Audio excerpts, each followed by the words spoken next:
Good evening, and thank you for staying tuned to NewsMaker Live with Laura. My guests this evening are Miss Antoinette Joseph, a retired social worker with many years of experience having worked with human services, and Mr. Kendall Elva, who is a probation officer.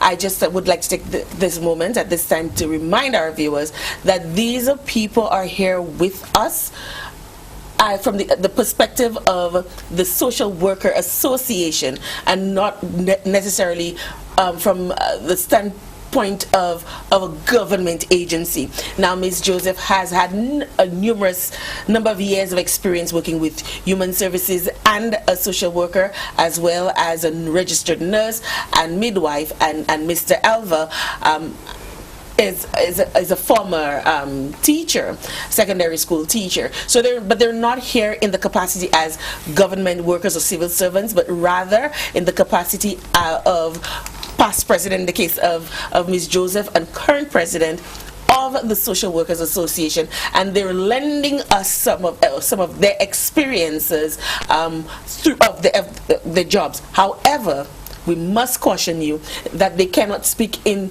too much specificity of issues as it relates to the government agencies, and we know about the bureaucracy that exists with that. So, as we were saying before the break, in terms of gender relations, when can our people access gender relations? In what circumstances, both men and women? Okay, just briefly, because we're really not here to represent any government agency, but there's a shelter attached to gender relations, and any DV case, domestic violence, where the mother or the wife and the children need shelter, they would be providing that service.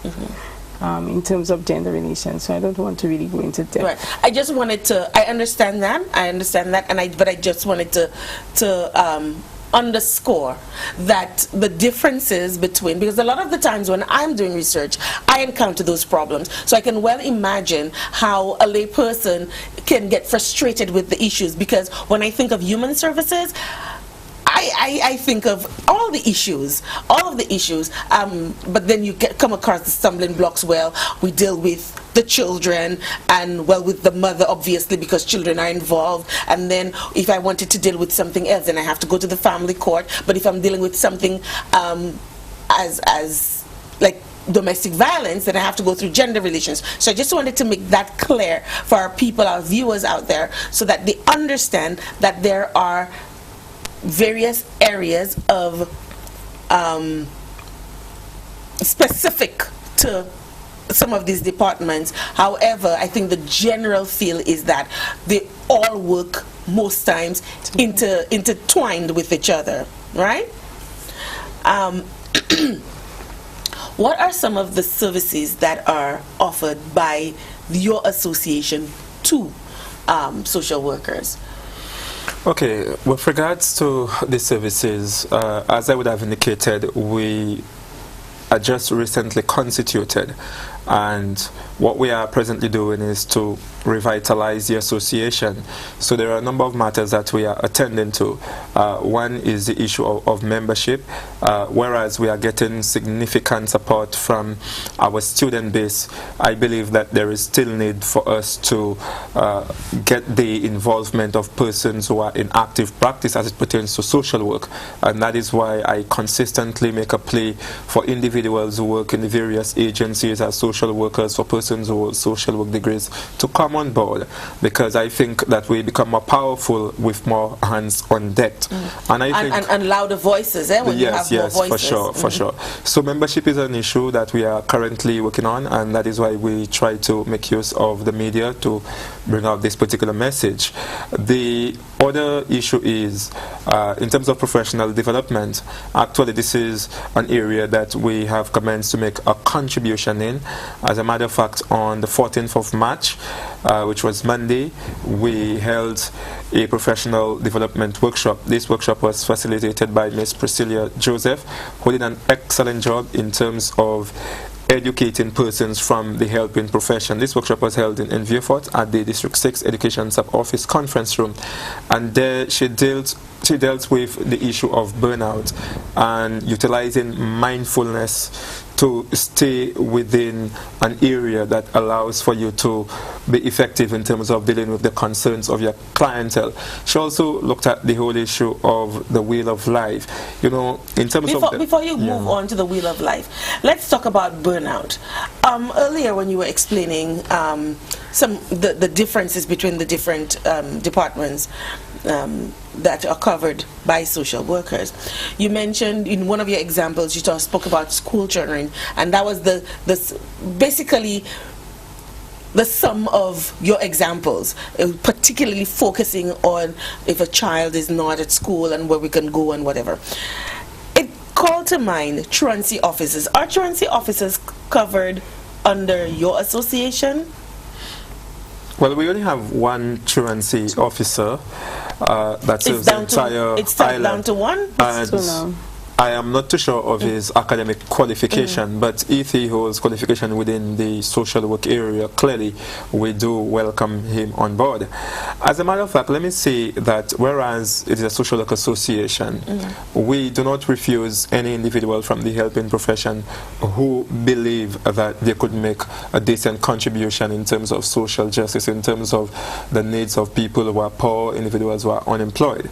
But with regards to him specifically, I would not know the nature of his qualification, and if he is a qualified social worker, then we will welcome him with open hands in terms of... Because I would think that your truancy officer or officers, if there's more than one, would have some sort of training in social work, because you're dealing with kids who are running away from school or not attending, and there's a deeper implication for that.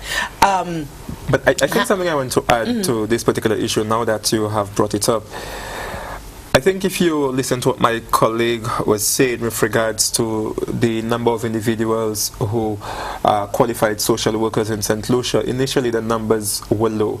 And that is because generally one would not consider social work as a conventional profession. It is a profession that has its roots in the 19th century towards the latter part of the 1800s. And so what you have is that you have a number of persons who sometimes work in social work positions and they do not have a social work degree or social work qualification. But I think that's a matter that we must take into consideration, because social work is a formidable profession. Social workers have a specialized set skills and knowledge, and when you mention that a truancy officer deals with students, and that person may have to intervene at several levels. So with regards to a social worker, you are actually trained to intervene at a point where you consider the implications of your intervention from a systems perspective. And it's not just a matter of maybe helping the person to come to terms with feelings or behavioral issues and how to remedy undesirable behavioral patterns, but it also may require for you to work with the community, to have an outreach program to sensitize them about a particular issue, work with the family to try to improve communication patterns, make the family members more supportive. So clearly, I think it's an issue that we must take notice of. And to an extent, I think we should try our best. But if the position is one that is a classical social work position, let us try to put the right individuals with the right training in such positions as much as possible. I'm glad that you brought up this point, because the point I was trying to drive at is, if indeed this truancy officer is not a trained social worker or trained in a discipline for social work, or maybe he is, one of the things that you said that your association does is advocacy, right? Yes. Absolutely. And we know that there are just not enough social workers for the number of cases that we have in our system. What has the association done, or what are your plans for advocacy? Because a lot of the times we have kids who go out to school, they come back with degrees that they can't use, or we have people in positions, as you just mentioned, who are not necessarily trained in that area, and it does require a certain specific skill set. What advocacy have you done, or are you planning on doing in the near future that would advocate for maybe scholarships to study social work, or making it a priority for, because you go to the bank and you want to get a student loan even if you didn't get a scholarship, but there's a list of priority areas. Yes, definitely. Definitely advocacy is a big area of our plans, because we believe that there is a silence when it comes to the needs of our clientele. Now, in terms of advocating, one of the things that we believe as an association is that we need to handle matters internally, making sure that we have a strong base, strong support. And the approach is one where, in terms of our advocacy, we want to make use of research, because many a times, sometimes we speak off our heads and we are not properly informed on the issues. So what we'll be doing is to communicate, dialogue with individuals who are trained within the specific area that we believe is lacking. And once we have done that, also engage the public to sort of canvass their views on the particular given issue. Then we will approach the necessary government agency in terms of putting a case forward. But clearly that is a significant area of priority for us, because like I said, it's an area that does not receive enough attention in St. Lucia as it pertains to advocacy. Right. Now, earlier, Ms. Joseph, you mentioned about some of the training that you in the beginning of the association that you were I would like to say the luxury of having benefited from. And if at this point I'm thinking I'm only hearing about the association now, maybe before I ask you, maybe I should ask you, are there those kinds of training, those stopgap trainings to keeping you updated and that kind of thing? Is the association definitely privy to? As I was saying earlier on, we do have 2 workshops. Actually, one was held on Monday. Tomorrow, another will be held at the Mental Wellness Center for individuals from the police force, school counselors, social workers, and social work students. And this workshop focuses on treating people with dignity and respect, handling confrontations within a professional setting. And it will also address other areas. The workshop on Monday looked at this particular issue. And with regards to professional development, that is also another priority area for us. The manner with which we are going to approach professional development is that we are going to do so via a collaborative process. There are individuals who are in active practice. We do not believe in a top-down approach where we are just going to impose, this is what we are going to do. So we are presently engaging them in dialogue. We have an needs assessment that we have circulated to the membership, and then from that, in terms of the issues that people who are at the front line of the social agencies have been faced with, from that we could have an idea of areas that we believe requires greater strengthening, and that is the approach that we are going to use in terms of professional development. But clearly, being an association that understands that in terms of the issues that we deal with, these things change very fast, and we have to make sure that we have cutting-edge skills and knowledge to respond to these things.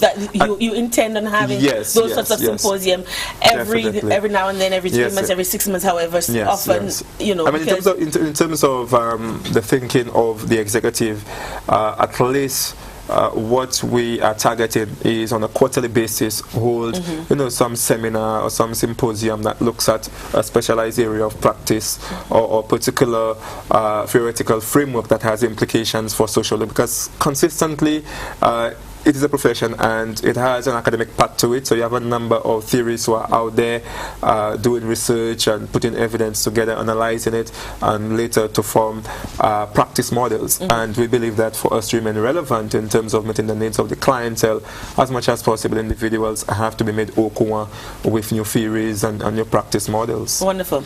Now, one of the things I'm trying to incorporate in this show is a multimedia approach to reaching our target audience, and it seems to be working. Because I have somebody who's watching the show right now and is sending me feedback and telling me, so I want to share that with you. So he says, "Hi Laura, just watching your program. This is right up my alley. I'm very much interested in social work and I'm presently doing the program at Sir Arthur." So that's one of your students, social workers. Yes. "I want to say that I was very disappointed in the exhibition held yesterday. The persons who I expected to be there weren't present. Another thing, the agents, so I'm not, I don't know who he expected to be there, but whomever he expected to be there were not there. Another thing, the agencies are not closely linked, as there seem to be a disconnect between the agencies, even between the two schools. I don't think there is enough being done to assist, and we should also remember that poverty and single parent homes are not only the cause for such concern. Persons in well-off families do have social issues too. I would love to be a member of the association. I know I have a lot to offer." Well, so this is definitely. Yes. Let me say to the individual who sent the message that she can definitely become a member of the association. Even as a student. Let's yes. keep the gender right. I know we're trying to be, but I think it's a guy. I think it's a guy sending this message, this one. Well, yes, absolutely. One of the issues that we see in the profession is that we do not have a large number of males in the profession, and it doesn't mean that males do not make and cannot make a significant contribution to social work. But clearly, with regards to the exhibition, I believe just before you continue, he further sends that, so he's listening, as I said, and he says to us the people that he expected to be the boys training center, the bodily correctional facility, those kinds of entities. So yes, continue. Okay, what I could say is that I am indeed thankful to the agencies that were present, namely the Family Court, Uptown Gardens Girls Center, Division of Human Services and Probation Department. I believe that it was a tremendous effort on their part to come and display information with regards to the services and programs that they offer. So we are an association remain ever grateful. What I can say is that we will persist in our efforts to engage all government and non-governmental agencies where social workers are working as much as possible. And there are always lessons learned, and for us as an executive, we will accommodate for the areas that we believe deserve improvements. So I do take the point of the messenger, and we are going to try our best to make sure that these matters are addressed. Now, I was just about to go to break before we started to open the lines for our viewers to join in the conversation, but we have an eager caller, so we have our first caller online. Thank you for calling NewsMaker Live with Laura. You're on the air. Good night, Laura. Good night. Let me tell you something. Those two social workers you have there, I'm telling you, they are all talk.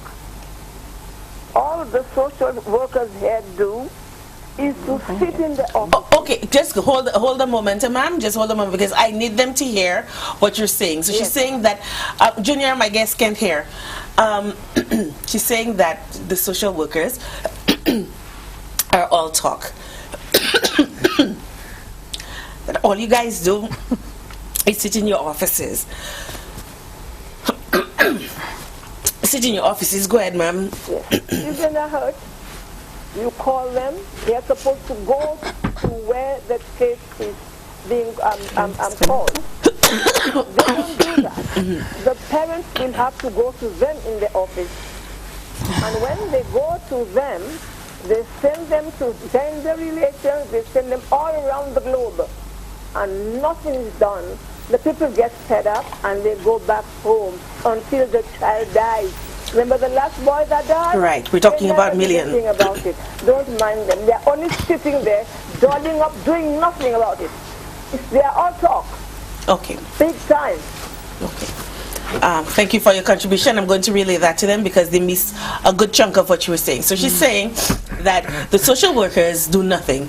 They sit in their offices and they don't go out. And I'm sorry, St. Lucia, I had a little coughing spot. I'm recovering from an infection, so bear with me a little bit. So she's saying that you guys do nothing. You sit in your offices, you don't go out there. The children are hurt. You don't come out to them. You don't go to look for them. The parents have to walk up and down, go around the world and back before they can get any sort of restitution, any kind of help. And sometimes the children end up dying, as was the case of little Millie and Ferdinand. So what do you guys say about that? What I will say to the caller is that as an association, we believe that all social workers should engage in ethical practices as much as possible and try to be true to their responsibilities. We certainly do not support instances where children have been neglected or children are being abused. We believe that the system has to respond with urgency as it pertains to matters of this nature. Just pause there. We have another call online. Thank you for calling NewsMaker Live with Laura. You're on the air.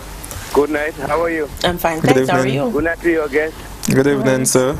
I would like to ask a simple question, and then I'll say whatever I have to say. Are you all aware there was an, or do you all know there was an social worker association before? Yes, I think you Yes, my mentioned colleague has alluded to that, Miss Antoinette Okay, Joseph. good. Yes, sir. Now, let me tell you, the person you all are talking to always talk about social development, social welfare development, where I always say St. Lucia suffers from a social problem, which one of the things I always recommend, that human and social development be part of the school curriculum. It could be a national subject. Right, but right. in my mind, I never heard you all say that.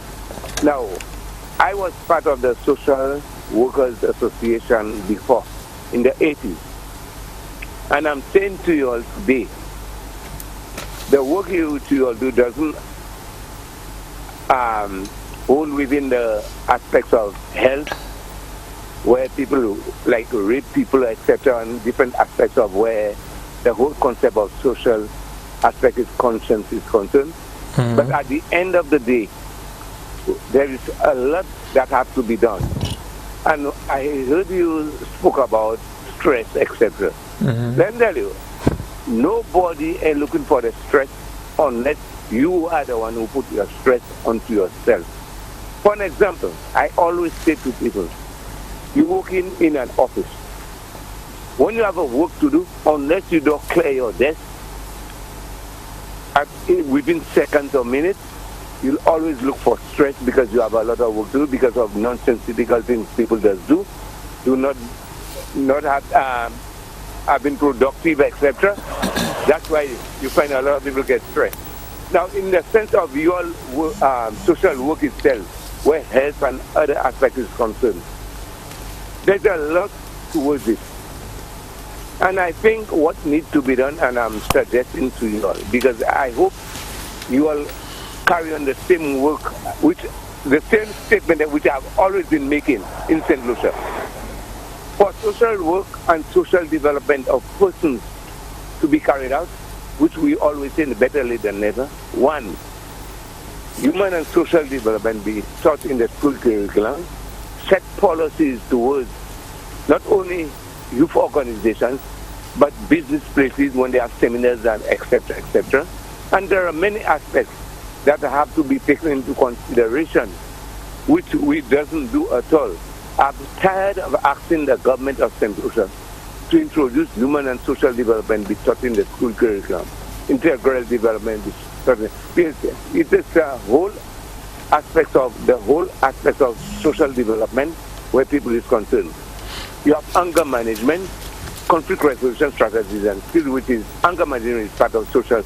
All right, conflict resolution is part of it. You have deviant behavior.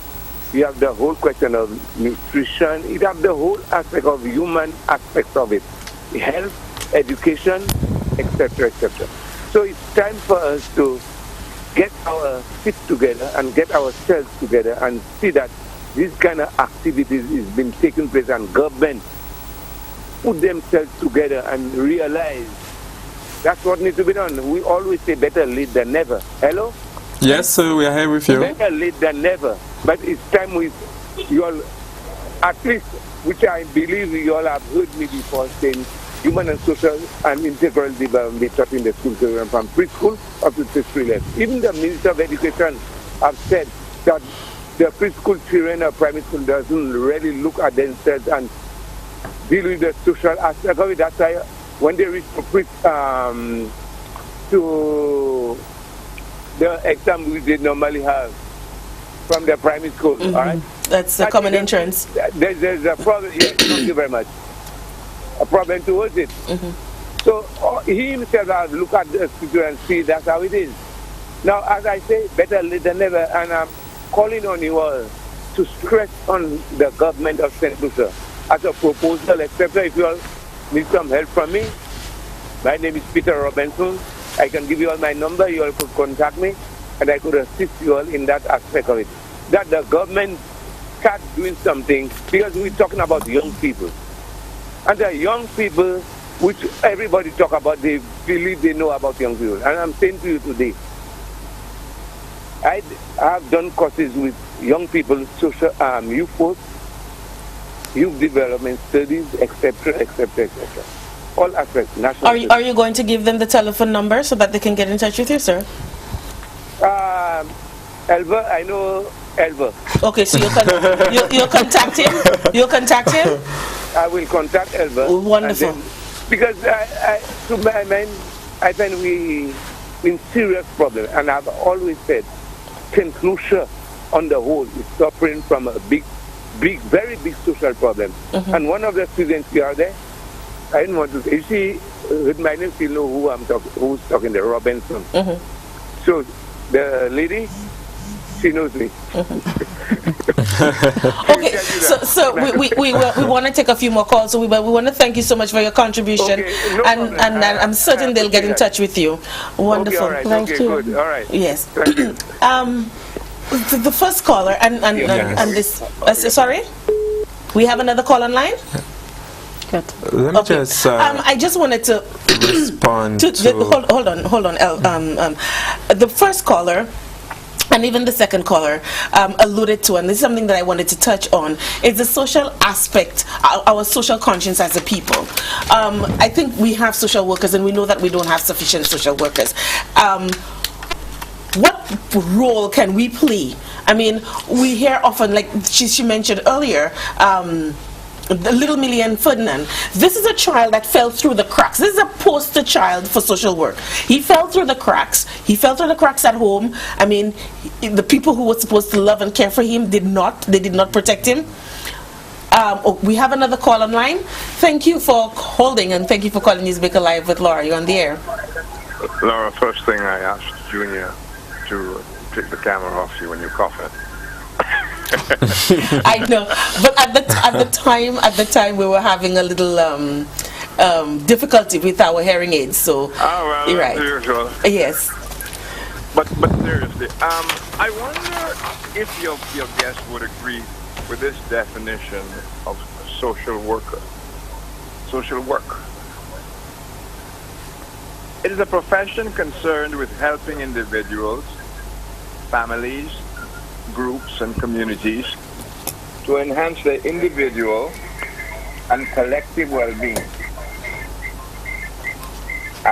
It aims to help people develop their skills and their ability to use their own resources and those of the community to resolve problems.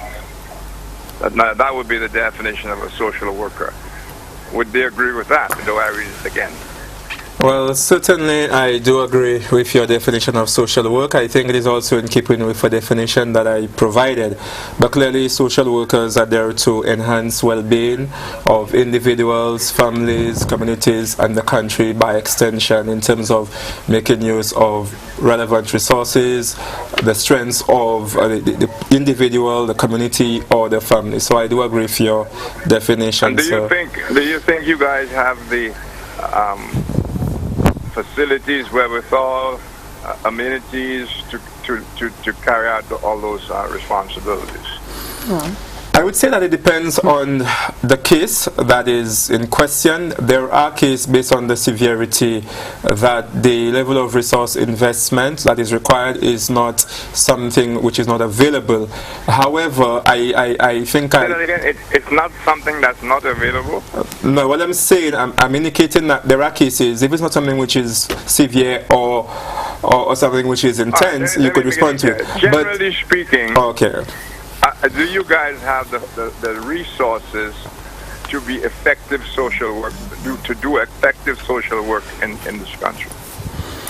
Well, Rick, I think this is a concern that we share in terms of the resource availability, especially when you consider social work is something that if you engage in it, you have to use an eclectic perspective. Someone comes to you... Eclectic perspective? Yeah. What this means is that you have to analyze the case of the client from several perspectives at different levels. For instance, someone comes to you with a problem where a child is being abused. That could be an issue which happens due to poor parenting skills. It could be an issue which happens due to maybe the perception of the mother in terms of how the child is behaving. It could be an issue which happens because of our culture. There are things in our culture that sort of promote the abusing of children. It could happen due to religious factors.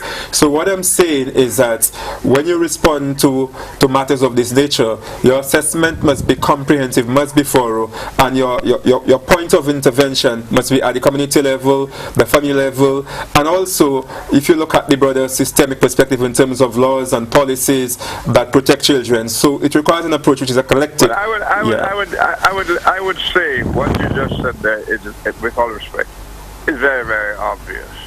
It's very obvious. But what I was trying to get at, knowing very well that most of the social services available here, as we have found out, with the case of the 4-year-old and other cases, young girls who get raped and have to be held at bodily or the police station, all those kind of things, right, underscore the fact that what passes for social services here is underfunded, undermanned. Rick, I do agree with you. I actually agree with you. Certainly. What I want to make is that's the kind of message that has to come out there while talking about the importance of social work in the country. But I just listened to 2 other stations on similar kind of things, and everybody's tiptoeing around the problem. Absolutely. Nobody wants to say rape. It's a sexual offense. No one, I mean, the horrors that life has become in St. Lucia, we all know it. And it's been exacerbated greatly by the economic situation. But all we do is pretend there is some kind of nationalism, in faking it. Letting people believe there are, in fact, effective social services when there are not. Making people believe there are avenues to which they can go to for help when those avenues are undermanned and under-equipped. You know what I'm saying? And I think the best social work right now, again, I say so with great respect, okay? Don't misunderstand me.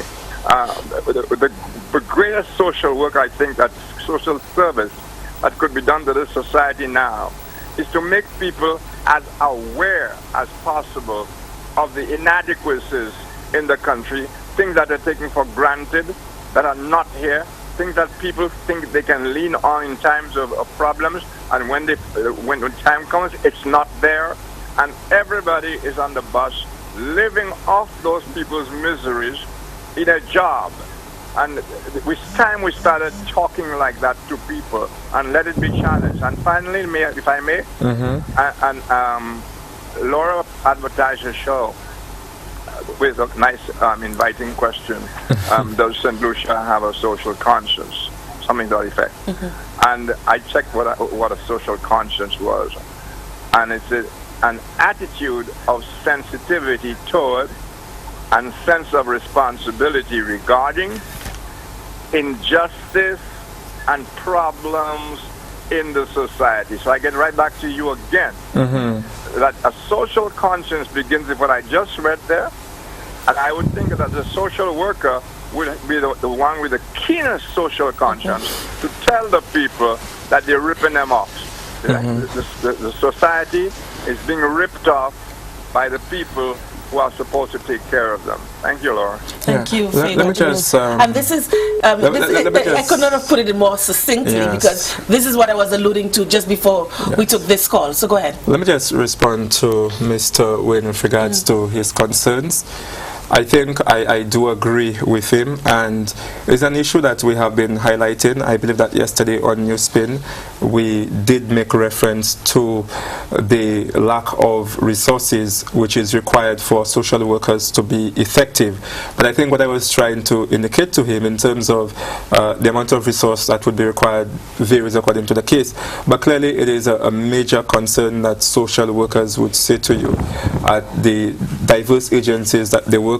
There isn't sufficient human resource, financial resource to go around to really help solve some of the concerns that we have been faced with. We have situations where we believe that the staff complement, and I believe we looked at that at the commencement of the show, where the staff complement isn't sufficient at all to really handle such concerns. We have another call. Thank you for calling Newsmaker Live with Laura. You're on the air. Hi, good evening. Good evening. Good evening.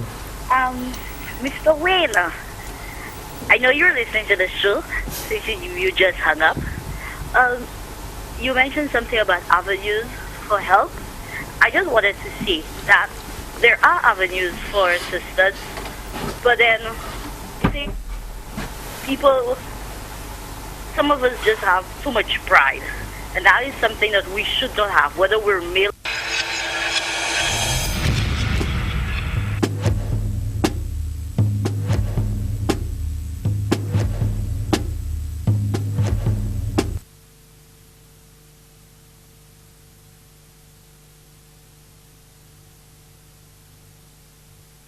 Hold on.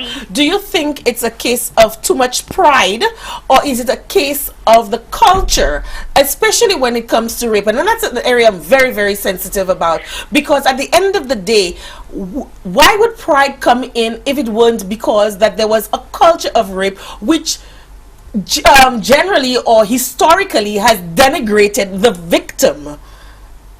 And that's what we're talking. When I talk about social conscience, that's what we're talking about. A lot of the times, the culture that we find ourselves in is not one that is very sensitive to the plight of those persons, the victims or the survivors. We know you will always find a way of saying it is their fault, your fault. I went, listen, for the first time in forever, I walked out of church on Sunday because of the topic about how it is we walk around as women naked, and it's because we walk around naked that we are being raped.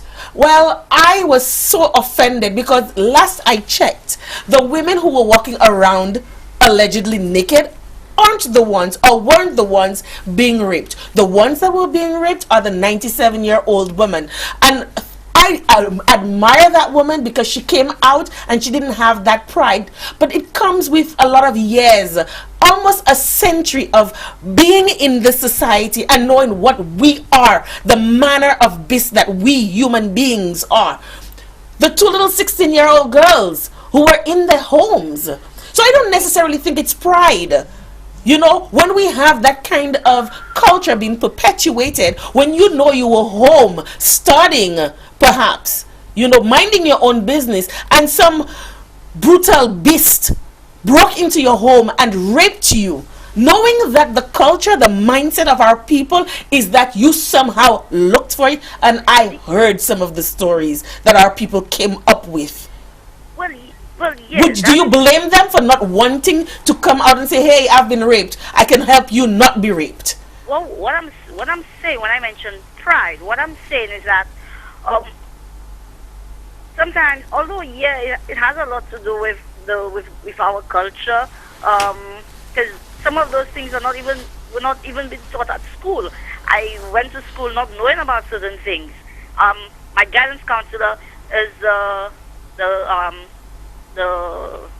what is she? The minister for gender relations. Mm-hmm. And what did she teach us? Nothing about that. But anyway, what I wanted to let solutions know is that despite what you're going through, if you just need somebody to talk to, there are hotlines, and those numbers are free. The calls are free, sorry. Whatever the situation, if you're contemplating on committing suicide or whatever, you can call 203. If it's any other issue, you can call 202. These calls are free calls of your cell phone, your landline, whatever it is. There's always somebody there to assist you. You can feel free. You don't have to give your name. You can feel free to speak with somebody there, and you can rest assured that your information will not be all over the place. Not even the other social worker there would know anything about the call.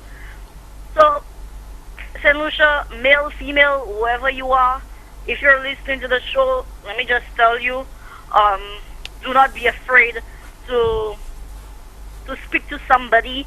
Doesn't have to be somebody you know. We have the hotlines there. Well, not we. I'm not part of it. But yeah, it's we. It's a hotline. These are the hotlines that are there. We agitated and advocated as a nation, as a citizenry for it. So it's ours. But I want to thank you. I want to thank you for your contribution. Nice show. And I would like to ask, the symposium you mentioned about tomorrow, I said you said... yes, tomorrow 17th March, yes. Okay, is it open to persons who are just students or social workers, or what if persons who are just interested in the field but have not been enrolled in that particular program, can they attend?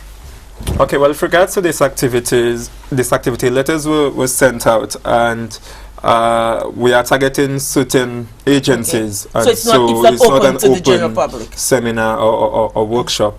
But however, maybe you might want to look at that. Yes, however, I think what we would do is to engage individuals like the caller in terms of any areas where they require further information, sensitization. That is something that we will definitely look into doing for sure. Okay.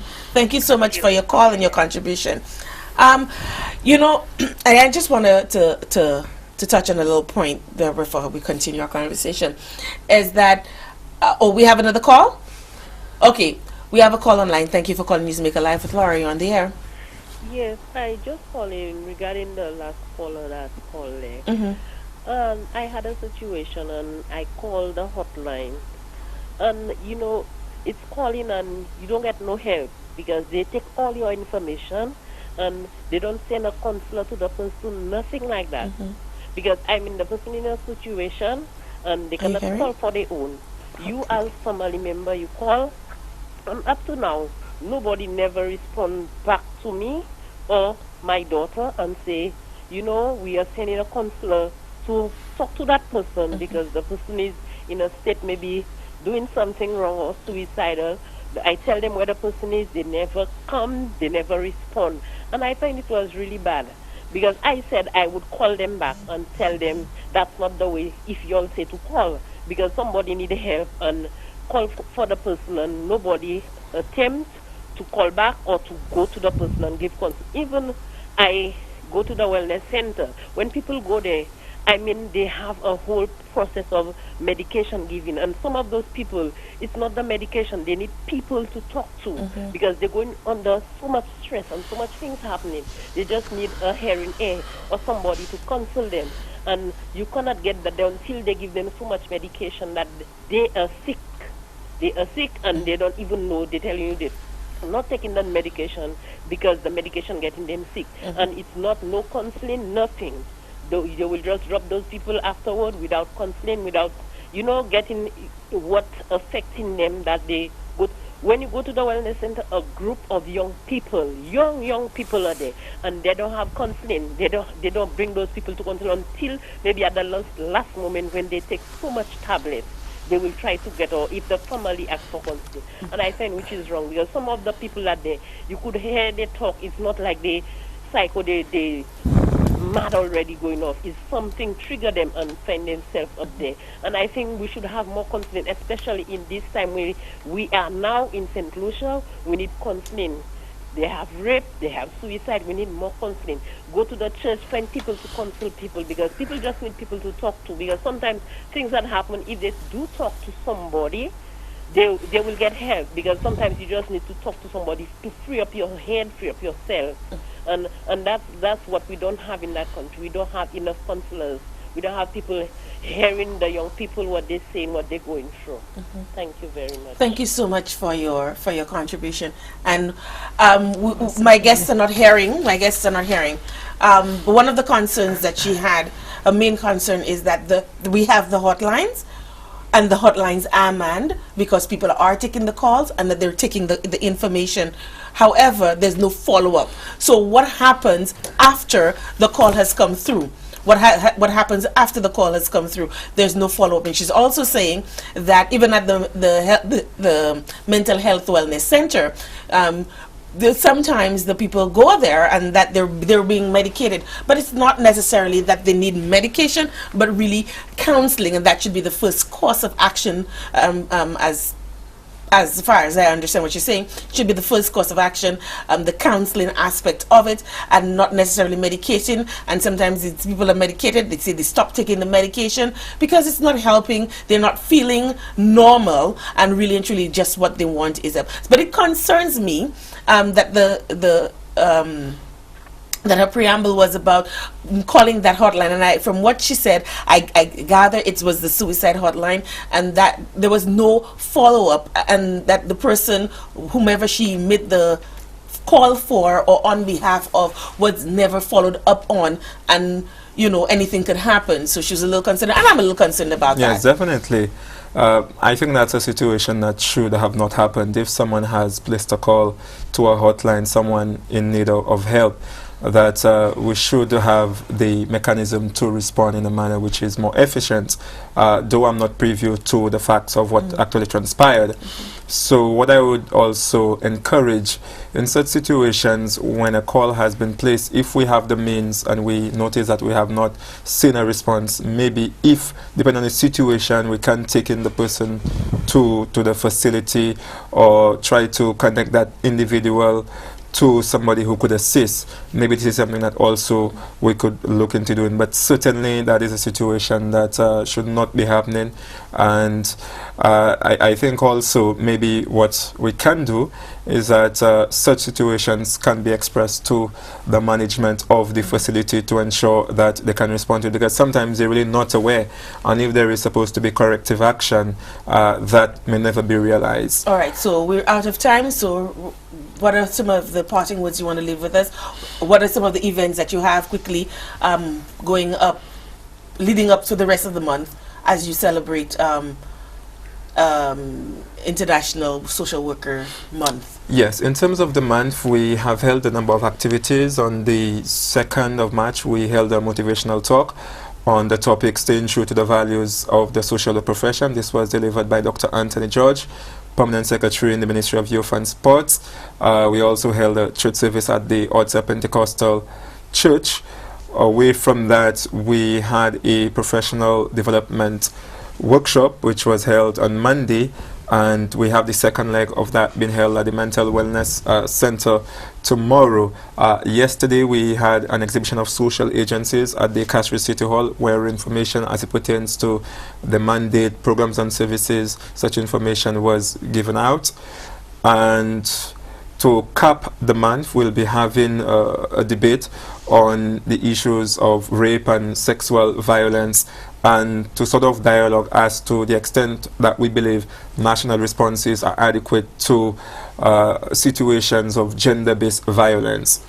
Let me say that the association is one which is socially conscious, and that is a key reason why this association was reconstituted.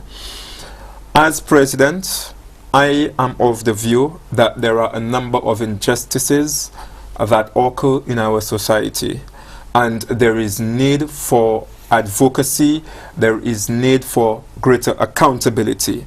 But let me indicate that the approach that the association is going to pursue is one which is evidence-based, is one that is based on consensus, one where we converse the views of people, and one where the recommendations that we make, it is something which is objective and something that can at least be implemented.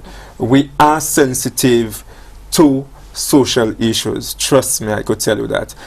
When we see instances of children who are being abused, it touches us, and that is why we join that particular profession. When we hear of women being raped, women being battered, and consistently I hear that these issues are sometimes framed as just solely women's issues, but I think it's a broader societal problem, because I have a number of women that I'm close with, whether it is by blood or by friendship, my mother, my sister.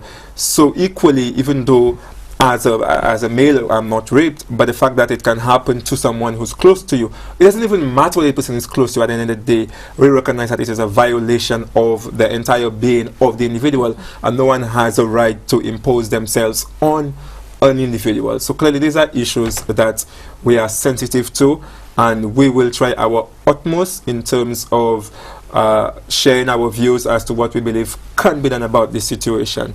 But we will be prudent. We will ensure that whatever we do is supported by research, whatever we do is supported by dialogue that we have had with people as much as possible. Any parting words for you, Ms. Joseph? Okay, basically my parting word would be that we should not just sit down, because the association alone just cannot do it. We have a lot of practicing social workers, and of course I agree with Mr. Rick. There are many issues that needs, in terms of resources, there are many issues to be dealt with, and we just as an association cannot cut it. So all practicing social workers, you know who you are and the agencies you work with, and you know what the issues are. I did not go there with you. I think we need to be honest and true to the profession, and we need to speak out, because most times we are afraid to speak out. Right, we are afraid to speak out because probably we are afraid of the appraisal that our supervisor will give us. We are afraid of what our head might say about us. But we need to speak out, because if we're there to advocate on behalf of families, whether it's children, whether it's older persons, whether it's men in society, we need to be able to speak out, because most times we don't speak out. We are very, very quiet. We sit down and we don't say a thing. I and can when tell. we know, My experience with, I'm not a camera person. Yeah. So we're afraid to speak out, and at the end of the day, it will not work. Okay, and we should not really be afraid. As I always say, we have to be respectful to our senior persons, our supervisors, and the persons who are in charge of, you know, the agencies. But we should be able to collaborate. And one of the things I think that's really lacking in St. Lucia is that, from my experience, I believe that all agencies need to be working as a team and not compete against each other. It's a small society, so we need to start working together. It's not about this one doing it better than that one. So we need to get out of that mode and come together. Absolutely. I want to thank you guys for being my guests this evening. I think we touched on a number of areas, the deficiencies or the challenges that social workers are being faced with, and as a result, we as a nation, we suffer for it, because maybe your work is not priority enough, or for the lack of resources. I wanna thank all of our viewers for watching. I know a number of you tried to reach me via email, and for some reason we were having some technical difficulty and our emails were not coming through, but I'm sure I'll get them at a later date and I'll try to go through them. You use different media to contact us and to share your thoughts. Unfortunately, we were unable to go through all of them, but I'm going to share them with my guests after the show. And I want to thank you for joining in and sending in your concerns. One thing, earlier one of the callers talked about pride and then apologized. Maybe pride was not necessarily the right word that you wanted to use, and I wanted to caution us on using the right words, because one of the viewers sent me a message saying that when in my preamble I spoke about the Prime Minister talking about serial rapists, and I wanted to know whether there was a composite of a rapist that is common among a lot of our victims. And the person said to me, perhaps the word he wanted to use was, but the phrase he wanted to use was series of rapes and not serial rapists. And there's a big difference between series of rapes and serial rapists. And I can't speak for the Prime Minister. I've never met the man personally, so I can't tell what he wanted to say when he said serial rapists, but I sure hope he meant series of rapes, which I'm not sure if it's better or if it's worse that we have serial rapists, or a series of rapes where many men are committing those violence against our women. But again, I want to thank you for staying tuned and for watching NewsMaker Live with me. Until next time, see you.